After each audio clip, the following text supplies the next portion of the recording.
الرحمن الرحيم السلام عليكم ورحمة الله وبركاته كلنتي وعن داوديال meel walba naga daawaneysaan ku soo dhawaada barnaamijkii martida Kalsan toddobaadkan oo idinkaga imaanaya studio aynu ku leenahay magaalada Muqdisho waxa marti inoogu ah Ciise Diro waxa uu kamid yahay abwaanada Soomaaliyeed isla markaana waxa uu imika booqasho ku jooga magaalada Muqdisho mudana ku soo dhawow Kalsan TV studio-isa magaalada Muqdisho gaar ahaan barnaamijkan aad maanta martida inoogu tahay ee Kalsan TV aad u maasantahay deeq runtii waan idinka mahad celinayaa adigoo ah deeqo oo igu soo dhaweeyay studio-ha Kalsan TV ee magaalada Muqdisho iyo dhammaan shaqaalaha iyo maamulka Kalsan TV ee Muqdisho Ciise daawadayaal waxa uu inoo sharaxi doonaa isla markaana faahfaahin buuxo inaga sii doonaa riwaayado dhowr uu sameeyay iyo booqashadan iminka sababta uu Muqdisho u joogay iyo sidoo kale booqashooyinkii uu ku tagay qaar kamid ah gobolada dalka waxa kamid ahayd abwaanada Soomaaliyeed maqaalo badan oo daawadayaasha warbixino kale u soo gudbi doono goorro intaan wareysi ku guda jirno balse marka hore horta goormeed ogaateen abwaanta horta ilaa hadda anigu abwaan weyn isuma aqoonsani ma dhahayo anigu abwaan baanahay sababtoo ah abwaan anigu dad badan aan u aqaanaa oo rag iyo dumar leh oo de wax kala duwan oo aad u nacfila Soomaalida soo hordhigay hase ahaatee qofba mar unbuu fikir intuu ku dhasho oo umadiisa sirada lagu arko dadka marka qofka u sheegay inuu qofkan abwaan yahay qofkan inuu caaqil yahay qofkan inuu maaragtay qof wax soo saari kariya laakiin qofku wax waa isku daya isagu goorma marka fikir kugu jira aad jeclaysatay inaad bulshada u soo bandhigto runtii marar badan horta waxa jira qofka waxa uu ku wanaagsan yahay uu la dhashaa jirkiisa ku abuuriyihiin dhaqdhaqaaq ku jira waa laakiin wuxuu la sugaa jaanis oo mariyo hadba marka way jirtay muddo aad u dheer in macnihii wax jirkaada ka gubanaya asladahay tolo waxaas ama tirada xagee marisaa yaa ka caawinaya waxbaad markaas ku muuqanaya asa ahaatee muddo aan sidaa u sii fogeyn ayaa koox runtii wariyaal u badan oo aad u akhyaaro adduunkana laga wada yaqaan oo ku nool wadamada qurbaha gaar ahaan wadanka Ingiriiska ayaan isku biiray isku biirida xogaa anoo ka dhaxgalayo abwaanimadaadi waxaad sheegtay in wax yar uun ee ka soo bilaabatay maskaxdaada wixii ku jira ugu horeeyay hees ha ahaato geeraar ha ahaado gabay ha ahaado maxay ahayd wixii ugu horeeyay astiri waa tiri kartaa oo bulshada u bandhigi kartaa markaad meel joogto waxbaa kuu sawirma markaas waxa laga yaabaa inaad geeraar camal ku sheegto haddii daruuf ku qabsato waxbaa carabkaaga iska qabtaa marka waxa jirta sheekooyin ama tixah fara badan oo marxalado markaas kala duwanaa aanoo ku sugnaa aan isaga hadaaqay tii ugu dambeysay ee hadda macnaha la taaban karo haddaan soo qabto anigu ma rabi jirin runtii inaan intaan wax tixo la dhaho waxaasoo ninkaasi ka yimaadeen oo dadka xataa waa isaga ka abuuradnaa run ahaantii ma jecleen oo dhaho waxaanaa sameeya hal arko ama dadka fanaaniinta ama u dhiiba ama wax lamida marka waxa jirtay qiso mar dhacday oo ay qabsatay ayaan anigoo iska hadaaqayaan eraya ka dhahay marka nin aan saaxiibanahay Xuseen Shirlira Ingiriiska jooga ayaa maalin inagoo sheekaysanayna saan war u wadnaa waxa ka soo baxdanayo sheekadan aan mar ku hadaaqoon iska iro marka Xuseen uu qabtay wuxuu rinayo arrintan arrin macquul ah waan heesan caadi ahayn anigoo la yaabano Xuseen hees ka dhigay ilaa haddana hawadi ku jirtaa heestaas wuxuu magac looga dhigay Muna way jira waxyaabo kale laakiin aan wali soo shaac bixin aniguna aan runtii u arkeynin in waxaan heesba ka dhigaba isaga geegaarayay waa heestii ugu horeysa aad tirsa ama erayadii ugu horeysa maskaxdaada ka soo baxda oo bulshada u soo bandhigtay iyo fanaaniinta aad dhex dhigto heesta marka erayadeeda wax nooga sheegi kartaa horta heestu waa yacni ama tixdaasi waxay ahaaday kadib markii dib ay hees noqotay markii hore tixbi anigii ahaaday moogtahay aan ku hadaaqayay waxay ahayd sheeko jacayl qof markaas wax meel fog inay idii yeelaan aad tuhmayso oo muddo ka bacdi isagu iska rartay ay meeshii ka guuray markaad isku daydo inaad qofkii bal dib u xiriiriso contact iyo bal wax aad raadisane de aad waxba heli wayso xataa qofkii aad weysid meel aad u martay iyo meel jaan cirib dhigay xogaa inaad sarbeebto ama la hadalkiisa hoos dhigtay adoo mahadsan Ciise oo daawadayaashana si fiican dad waxa jiraan xogaa erayada si fiican u fahmi karin macnaheedu haddii aan isku dayo u faahfaahiyo waxay tahay waxaa tiri qof baa xiriir inaga dhaxeeyay qofkii meel baad ku ogeed qofkii yoo tagay oo kale ama meeshii ama halkii aad ku ogeed qofkii aad ka weysay معناها قفكي وأديك حرير كادي كلوس كسمي أو معناه إسكاء اللي أديكنا أدولو هاي ستقف كاسين وحكلها هي صاصا كسمة سمرك أريا قفكنا داودي عشان يفهمين أيام جعل بالأريا هذه عاد نقوله خاصة أما حاجة إنه قشك توا في عنا لهاد هسي منا وسمي عيسى هذه مرهس وحل إرادة أنا مصيبة مول عاشق كو قلمان كي حسكي مسكح ذي هالبولاء عتكم يرسنتها ميلو ليبك وقر إن مية تراد معناه شيء كذي نقدر حيس إسوء معناه سواء مير سام واحد جوها بومبا أنا جو هي مصيبة iyo macnaheedu mashaqo aad u weyn ka soo maray markii hore because waxaad ogtahay gabadhaha gaaraan kuwa yaryar markii hore lala qaadayo xoogaa waa la fududay may markii hore waa adag tahay laakiin marka dhexe waa laga yaabaa in xoogaa wax kula fahamto marka dib badan aan ka soo maray xiriirkan aad ku dhashay markii hore rafaad baan u soo maray markii dambe waa taabo galay kaalin qaad oo noqday sheeko fiican ay ahayd rajaan ka lahaa adigu si aan lama filaana uga guurtay meesh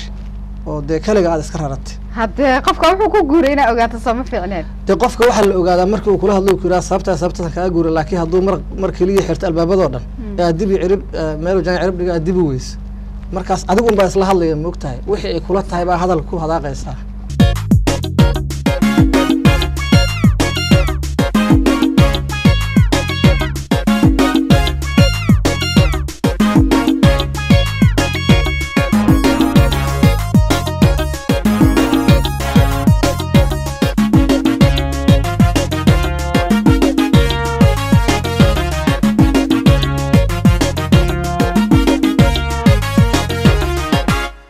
أنيقو مصيبيو مول عاشقو قلي بس قعديو شركيقيو مانكيو حالبولها أتكو ميرسان تغايو بالولي بكوكو قري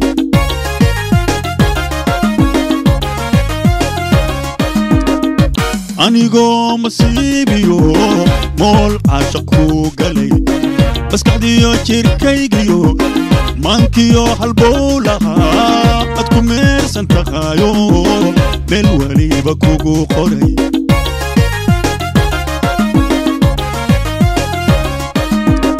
إناد ما يترادو إمير ميرسايو أوحيقو هبومبا وصلينو أنيقا إيقو هبومبا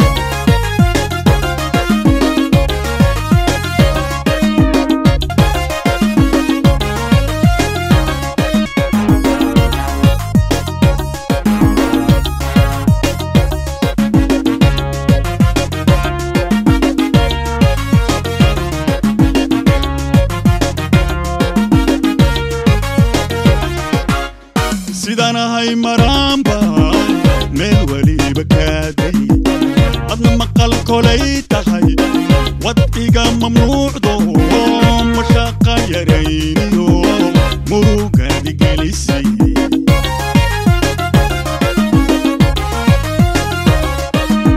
سيدانا هاي مرامبا من ولي بكادي أدنا مقال كولي تهي واتيقا ممنوع دو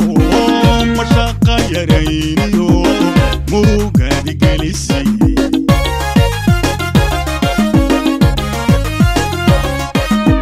منحانك عاشقا أيان ميلا جيفتو كوكو ميهنابو إمعي نويدي منحانك عاشقا أيان ميلا جيفتو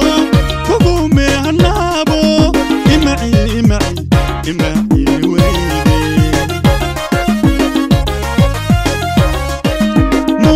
موnaay waxaan ku moodahay aad iyo aad ama sadda marka heesta miraheeda waxa iska leh muna ayaa la yiraahdaa heesta eriyadeeda aad ku macaano hadda uu abwaanku inoo sharaxay waxa iska leh ciise diro waxaana ku luuqeeyay fanaanka weyn ee Xuseen Shire ciyaar jecel muusigada iyo lahanka yaa saare lahanka Xuseen Shire saare muusikadana Karaama saare heestaas waa heesta kaliya ee dadku aad ku dhageystaan ee albunada Xuseen Shire kamid ah طبعا هي ساعة حسين شري مركا هيستا سميسة ها وصح عن كده قال هيستا مركا سميسة ما استري الرياضة مركي هرات سمينيس هي حد فرق وين أودحية مركا عرفت إن هسي لصار ميوزك عصرية أو لوق معانا كل رنتهاي الرياضة مركي اللي قرأ يقفكم مركو كله قنا وكل دوان تهاي ما استرهستن وسيدان بما فيلين سيدان هره كوgu sheegaba anigu maba qorshaygaba ma ahayn waxaan inta hees noqdaan music la saaro laxan la saaro fanaan la istaaga microphone la qaato ee waxay iska ahayd cilad amba cariir dib markaa jirtay oo yani iska dhahoon iskaga maaragtay arabkaada isaga hadaaqo heesta aad iyo aad waa sax heesta marka heesa kale kaaga dambeeyay ma jirtaa ama gabay ahaan u sameysay runtii cidi wili ma qaadin ma ogina waxa dhici doona laakiin wax badan oo kala jiray oo la mid aha qorshahaas qof la amaanayo markaas si wanaagsan wax yeelay oo de xiriirku hagaagsanaa oo ereyal loogu talagu amaanay baa jira wax fara badan jira oo hadda aan maaragtay maanta soo koobi karin hadda marka jacaylkii halkaas ku dhawaado umana jacaylka muno ayada dhameysay aad ma santaa abane waxaa jiray magac aad iyo aad caan kuugu noqday oo bulshada Soomaaliyeed qaar badan oo daawaday isla markaana dhageystay ama hadalheentooda ay jirto hadda magaalada Muqdisho intii aad joogtana meelo badan lagaaga yeeray abaan guure runtii horta guure waa runta hadda Muqdishoba igu roono dadku xoogaa wax laga yaabaa inay qaar ku fiiraan laakiin gobolada qaar kamid ah guure luqyada jidadka yar marka marayso waa dadku inta badan gadaale kaaga wacayaan markaas soo fiirsana waxay ku sheegayaan in macnaheedu magacaas dadkii wada qabsadeen marka magacaasna saa sheegto wuxuu ahaa magacaan ku metelay sheeko taxana ahayd oo aan runtii ka sameynay nolosha Soomaalida ku nool wadanka dibadiisa hadba sidii marxaladaha kala duwan ay marayso marka anigu magacaas ayaa nasiib u helay inaan ku jiro waa maasanta magacaas hortay waa magacaan baxay oo dadka badan ay ku yaqaanaan magacaagii Ciise iyo guura marka la isbarbar dhigo ma istiraahdaa Ciise waaba baxayba oo guura ka xoog badan waxyaabaha iga yaabi waxa kamid ah runtii dadkii aan isla koray waqtigii inta la ka isla soo joognay markii maanta igu wacayaan guura war Ciise mad ilowdi isdiiro baa leeyahay xageed ma waa ogahay wax yar kadib adana guura ku leeyahay marka maraha wax siraada tolo armida hawada ku wada gashaa hawada waa galaada soo dadka dhan guura ku leeyahay daawadeen waa maasanta hadii magacaas ka soo laabano daawadayaal wali waxaad naga daawaneysaan Kalsan TV studios magaalada Muqdisho barnaamijka martida Kalsan waxaana toddobaadkan marti inoogu ah Ciise Dirow oo ku magac dheer odo guure waxaa jirtay riwaayad ama sheeko aad iyo aad taxano u ahayd isla markaana dad badan iyo ka hadleysay maxay ahayd mowduucyo kala duwan mirir jacayl sida kuugu dhalatay abaankii sameeyay adigu baad ahayd horta mirir jacayl runtii anigu keligay ma sameyn laakiin kaalin weyn baan ku lahaa gaar ahaan qaybta ugu horeysa riwaayaddu taxano waaye waana sheeko istaba taalo waxaan aad uga mahad celinayaa si hagar la'aan dadkii horta isaga xil saaray ee u soo wada saaray ee ugu horeeyo saaxiibkii Cali Ar oo isagu runtii ka ahaa soo saare iyo qofka barnaamijka runtii cameraman oo ka ahaa soo saaro ka wax far badan oo ka Cali Ar xataa qoraaladaashan oo kamid ah wax uu ka qoray fikirka markii ugu horeeyay yar baa dhaliyay kala foga la yiraahdo oo Koonfur Afrika jooga markii uu dhaliyay inagu halkii baan ka sii qaadnay oo hadba maadaama asagu aanu joogin meesha oo rabo inuu ka hadlo waxaan ku sii hagaajinay marxaladda nolosha dadka ku nool wadamada la isku yiraahdo Westernka amba reer galbeedka marka qaybihii hore saasay ahaayeen qayb koowaad labaad saddexaad ee riwaayaddu leedahay iyo ilaa afraad marka adigu runtii waqti aad u badan aan gelinay inagoo isdhehayno bal Soomaalidu ha iska dhaxarkaano miraayada marka qofku fiiriyo oo isagu oo miraayada hor istaaga wuxuu u jeedaa sida uu yahay markaas leeyahay meeshaan iska bedel ama meeshaan waa okay ku haysa sidan marka waxaan isniri bal Soomaalida adig anaguba aan ka mid nahay sidan u nool lahay hadba intii karaankeena aan ka soo qaadno waxaan marka ku bilownay nolosha qurbaha ulajeedadana waxay ahayd inaan qaabka ugu sahlan ee dadku ay u wada fahmi karaan aan ku soo gudbino luqadda lagu wada fahmi karo waxaan rabnay in aan ku ekeyn kaliya kuwa gudaha xataa aan ka hadalno kuwa wadamada Carabta ku nool sidii u nool yihiin dib iyo dheef waxay haystaan aan ku soo bandhigno waxayna ahayd sheeko socotay marka riwaayadda sidaas ay ahayd runtii fikir aad u badan aan naga galay waqti aad u badan qoristeeda iyo maxaa la yiraahdaa iyo isku helinteeda waxaan mar labaad rabaa inaan salaan guud hawada u mariyo groupkii oo dhan oo aanan hadda hebel iyo hebel dhihi karin oo dad aad in la oo yani ka wada qayb galay sheekadaas aad ma santahay guure adagure waxaa jirtay in riwaayadan qaybo badan loo sameeyey intee qayb uu ka koobnaa intee si qayba baxday si rasmi ah waxa hadda hawada u galay oo internetada iyo meel kasta laga heli karaa telefishinka kalsanne aan runtii aad uga mahad celinayo oo ahay telefishinka ugu badan ama kaliya aan dhihi karo waa telefishinka kaliya si joogto ah Soomaalida uga qabtiray taa waxaan uga jeedaa hadda socodkayga aan gobolada uga imaaday meel kasta marka waxa lagu leeyahay xalan kalsan ka fiirsanayay marka kalsan way ku mahadsan garab istaaga ina siiyeen jawaabtu waxay tahay marka qaybaha baxay ee 1 iyo 2 ahaa laba qaybood baxday oo aan u kala dhignay qayb koowaad iyo qayb labaad waxa dhiman oo hadda diyaarsan saddexaad afraad iyo shanaad oo hal mar aan wada dhignay oo wada gabagabay ah ka soo ku hal mar aan wada dhignay marka qaybtaasna way taalaa wali si official macnaha hawada internetka looma gelin laakiin way taalaa meelo badan oo adduunka ka midana waa lagu daawaday riwaayadaha qaybtii la daawado waxa ka mid ah qayb adiga iyo gabadha xaaska aad ku jileyseen isqabteen aad leedahay iyadoo ay ku leedahay caruurtii aan geena xamar oo maxaan ka doonaynaa aad leedahay adigana abtiyaashadan soo tusayna caruurtu waa u wada abti dadka dhane adeeryaala u geenayna yes waa runtii waxay ka mid ahaaday meelaha sida qaaska ah aan ugu cabiraynay ilmaha qurbaha ku noolay siday u hadlaan waxaan uga jeedaa haddii aan yara hadalkaa isku aadiyo gabadhu waxay leedahay weesha waaba ku wareernay dhowr mar aan isku dhacnay waa ku rafaadnay aan ka guuro oo aan u guuro Soomaaliya gaar ahaan walaalaha iyo familkeygii hooyadeyda iyo ciddii aan anagu aan ka soo jeeda aan dhex tagnay leedahay halka ilmaha loo raro aniguna waxaan ku leeyahay mayo hadiiba la rarayo aniga walaalahay iyo familkeyga la geeyna ilaa waa adeeryaasha ilmaha marka adiga kuwiina oo abtiyaal u ah loo geeyma sababtoo abti halkan ay uga daaleen taa waxaan uga jeeday waa cilad jirta oo dadka qurbaha ku nool u yihiin cunug kasta ee reer galbeedka wadamada la isku yiraahdo ku noolay waxa la wixii arka abti uu leeyahay waxaana u sabab hadaan qiyaasay badana waxa gacanta ku haya waa hooyada ilmaha waxa la wixii marka yimaada abti uu leeyahay hatta hadduu ajnabi yahay oo macnaha uu dareemo abti uu leeyahay hadduu ninka cunuga dhalay dhasho adeer u yahay hatta abti uu leeyahay marka ereyga abti la raaxiisa loo maqabay halkan aan ku nacnay Yurubaan kula daalay aan adeeryaal u geeyo oo aan luqadda adeer soo baro abti way ka daaleen shaqadu saasay ahayd ma sha Allah waa hadal yar oo murtile ay ku jirto runtii badan ay ku jirto aad ba dadku u fahamsan yahay ciladaas inay jirto oo cunug adeer leh waa adagta inaad ku aragto meelahaas soo adeeradii abtiga qaybta laga baraay adeerna in laga baro soo marka aan raro adeer soo baro ilmaha shaqadu sidaas ay ahayd waxay ahayd aan u dirayno hooyooyinka ilmaha dhalay inay kala saaraan dadka soo booqanaya oo ay dhahaan wariya abti ku maana adeer ku yahay adeer dheh dumaashigeed oo ninka ilmaha dhalay la dhasha iimaanay cunugii abti buu leeyahay raali ma yaani maba sii dhageysaneysaba war abti ku maana adeer ku dhamarna ma afkeeda ka soo maraayo waa hadal yar oo murtilo oo filaya inay aad uga heli doonaan isla markaana mar rab ay ka heleen Soomaalida halkaas kuna riwaayada feedback badan kaaga imaaday bulsho badanna aad way u daawato aad bay u xiiso badneed talooyinka ugu badan ee riwaayadan laga siiyay maxaa kamid ahaa talooyinka nala siiyay dhinacyo kala duwan loo soo marsiiyay sida internetka telefoonada dadka caadi ah asaga hor imaanayno intaba waxay ahayd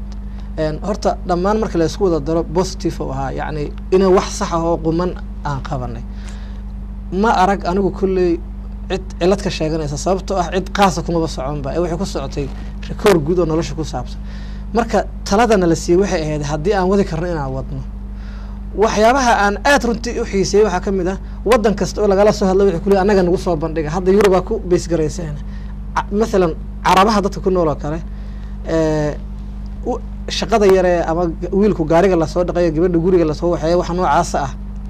hal lagu soo bandhigo kuwa Afrika ku nool ee wadamada la isaga xirayo oo maaragtay lacag hadii kala ma soconaysid leeyahay oo xataa soo sharci sax la qaban wuxuu leeyahay hal lagu soo bandhigo tusaale Nairobi kala la keeno oo macnaha marka qolo kasta oo meel ku nool markii aad contact ka hesho ama aad wada xiriirtaan ama ay soo qorayaan feedback waxay ku leeyihiin hal la waasiciyo fikradan oo yaan macnaha Europe kaliya iyo America lagu bees gareynana wadamada kale Soomaalida ay ku nooshaha loo qaybiyo waana shaka fiican hadalkii ama talooyinkii iyo codsidii noo yimaado sidaan u badnaan waa mahadsantahay eray ahaan waa laba eray marka la isku xiro riwaayada magaceeda dhan ama sheekada laga sameeyay mirir oo Soomaalida in badan ay fasiraad badan ka haystaan iyo jacayl oo soomaalida badankeeda u yaqaanaan inuu yahay wax bulshada dhex mara ama rag iyo dumar dhex mara labada ere sidee la isugu keenay macnahee labada qayb ay isugu yimaadeen adoo u sharaxaaya dadka runtii horta hadalkaas dad abwaan ah oo naga abwaansan iyo anaguba waa isugu tagnay waana isku raacnay inuu hadalka markii la fiiriyo da'yarta xoogaa waa ku culus yahay wax laga ina fahmi waayaan mirir waa sax oo waa wax halaabay oo wasakhoobay jacaylna dee waa wax la jecel yahay markii la isku dhijiyo waxay isku noqon hal erey oo ah jacayl wasakhaysan jacayl halaabay marka jacayl halaabay waa dhinacyo badan yahay wuxuu noqon karaa jacayl lamaano u dhexeeya nin iyo naag wuxuu noqon karaa jacayl u dhexeeya reer meel deganaay oo burbur ku socda oo wanaagii iyo mashxaradii iyo haadii soo mareen hadda qarab ku gabagabaynaya iyo waxaa kuugu daliila inuu jacaylka reeruhu xumaan ku dhammaanayo nin dhan oo odagii reerka isku haysto oo talo walba in loo hoos fadhiyo sugaya oo markii laba eri la isku qabsado orod bax iridda kada bacda xaggaas taalaan ku dhiga la leeyahay micnihii war aaway noloshii iyo marka jacaylkii wuu dhinacyo badanaa runtii ka fiirinay keliya ma anaan ka fiirin lamaane ama wiili gabadh isjecel laakiin noloshii oo dhan ayaa markii jacayl ku bilaabato oo loo hamiyo haddana gadaal laga wasakhaynaya marka jacayl wasakhaysan halkaasuu ka imaaday ama miriray waa mahadsantahay oda guure ama ciisaan dhahaa dhib male haddaad guuri tiraana dee soomaali dhan ay wada tiri waa sax qaybtii ugu dambeysay barnaamijkeena ayaynu maraynaa waqtigan aad maantana siisay iyo halkan stuudiyo aad nagu soo booqata Kalson TV anagoo kaaga mahad celinayna su-aalaha ugu dambeeya rabo inaan aada usoo kooban ku weydiiyo waxaa kamid ah riwaayadda qaybo badan oo la fiirsaday oo aada u xiiso badanaa jira dadkan ay aada su-aalo badan kaa weydiinayaan ama iyagu iska weydiinayaan marka la daawanaa marka aada leedahay waxaan u socdaa reerland maxaa ula jeeda waa sax sheekadaasi waxay ku jirtaa qaybahan saddexda ah ee isa saaran ee hadda aan weli internetka lagu faafin ama telefishinada si rasmiya usoo daayin laakiin waa lagu daawaday tiyaataro fara badan ee adduunka ku yaala qaybtaasna oo saddexda qayb oo isa saaran ee aan weli lasoo bixin waa qaybta completely aan anigu qoray runtii jawaabta su-aashaasi waxay tahay maamul goboleed wax la leeyahay ee nacfigiisa aanan sidaas loo sii fahmi karin ayaa Soomaaliya ka dilaacay oo tuulo kasta ninka joogay wuxuu isku day inuu madaxweyne noqdo markaas inta kale Soomaalida uu ka soo haro marka taa kaliya anagu hadda ma mucaaradeenba fikirka Soomaalida aan ula midnahay inkastoo dee in ay dhiigana ku biirin aan ku qasbanahay waxa nooga sii daraaday ragga isa soo sharaxaya ee Soomaaliya inay yimaadaan qasaan doonayay waa rag qurbaha degan inta badan ma aha dadka Soomaalida maxaa kala googooya ama maamulada waxay ahay ma ahan dad wadanka sii joogay waa dad kor ka imaada marka fariinta meeshaas aan ka gudbinaynay waxay ahayd nin reerkiisii wax ka qabala oo danyacay ilmihiisii gaangis iyo tuugo galeen oo xabsiyada qaar ku xiran yihiin ayaan qaybtaas ku dhigaya anigu haddana aanay u muuqan oo raba inuu intuu Soomaaliya imaado reer u taliyo madaxweynaha marka magacaan weyne magacdii waa dhamaadeen reer laana hadda magac noo ah anaga magac kasto magacdii waa dhamaadeen calan lama haayo xataa waxa laga fikiraa talow kalar noocaan saarnaa calanka aan maamulku u sameeyay waa 3 bilood intaana magaca maamulka leena calanka horta in laga fikiro sida u ekaysiina marka dib aad u weyn oo qurbo joogto ku hayaan gudaha halkii la rabay wadanka in abaalkiisa gudaan xoolo geliyaan oo daaro iyo wax ka dhisaan oo caafimaadka isbitaalada ay wax u keenayaan in macnaha jarjaraan maamul magacooda la aqaan ku soo yaaciyaan marka nin reerkiisii dayacan yahay oo ilmihiisii xabsiyada ka buuxaan ee islaantiisii asagoo banaanka kala jooga ayaa wuxuu kuugu bootaynayaa wadan gobol ama maamulaan qabano dadaan cirka marinayaa saan isugu duwa kaliya marka sheekada halkaas ay ku saabsanay waa mahadsantahay sheekadan mirir jacayl ma laga yaabaa qayb ka mid in Muqdisho lagu dhigo si weyn hadda meelo badan lagu soo dhigay adduunka runtii aad baana loo xiiseeyay Muqdishona waxay ka mid tahay meesha Soomaalidu ay si sax u joogto inkastoo xaalad iska jiraan marka hadda waan ban joognaaba soo saarihii sheekada Cali Aar ayaa hadda jooga oo Muqdisho keenay waxaana uu doonayaa inuu Muqdisho ka dhigo waana wada joognaaba insha Allah marka sitimaankan hadda bilaabanaya ayaa laga yaabaa in xamar laga dhigo meelaha qaarna waa lagu sii shaaciyay weli lama taariiqeyn hoolkii ama hotelkii lagu dhigi lahaa lama sheegin laakiin insha Allah dhawaan waa la soo bandhigaa halkaas ayaana reer Muqdisho nasiib ugu yeelanayaan inay si live u daawadaan ama ay qayb ka noqdaan riwaayadda Miri Jacayl absolutely waxaan halkaa weliba aan doonaynaa dadka imaan doona feedback ayna siinayaan inay runtii aad uga fiirsadaan oo waxa Soomaaliya yani aan uga cabiri karo ay noo sheegaan nagalana shaqeeyaan fikradan ilaa dad dhalinyaro isxilqaamay aan nahay anaga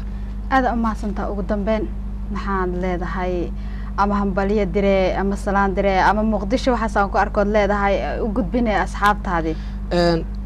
runtii aad u mahadsantahay mar kale horta waxaan rabaa inaan si gaar ah u salaamo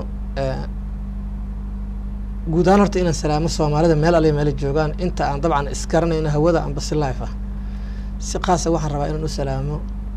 groupkii aan ka tirsanaa reer Miri Jacayl waxaan iyana salaan aan la xisaabi karin aan halkan ka salaamayaa Kalson TV shaqaalaheeda madaxdeeda meel studio ku leeyahay runtii waa TV si weyn aan noola shaqeeyay intaas waa tahniyada waxa aan rabaa inaan Soomaalida u sheego Soomaaliya haddaan intaan kale ka arkay rajo fiican ay leedahay xamar magaalo caalami ah ila agtaa meelaha qaar aan shalay maraay Yurubba ku arag dhul saa u qurxan runtii ma sha Allah marka wadanka in la imaado oo laga qayb qaato yani horu socodka iyo wanaaga iyo nidaamka runtii waa kula talin lahaa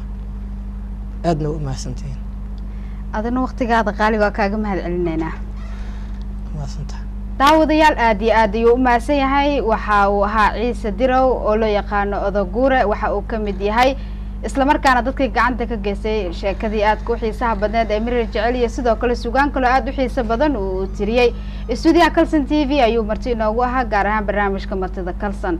abaan aad u mahadsantahay waqtigaaga qaaliga iyo booqashadii studio Kalson ee magaalada Muqdisho aad ku timaade mahadsantahay aad u mahadsantahay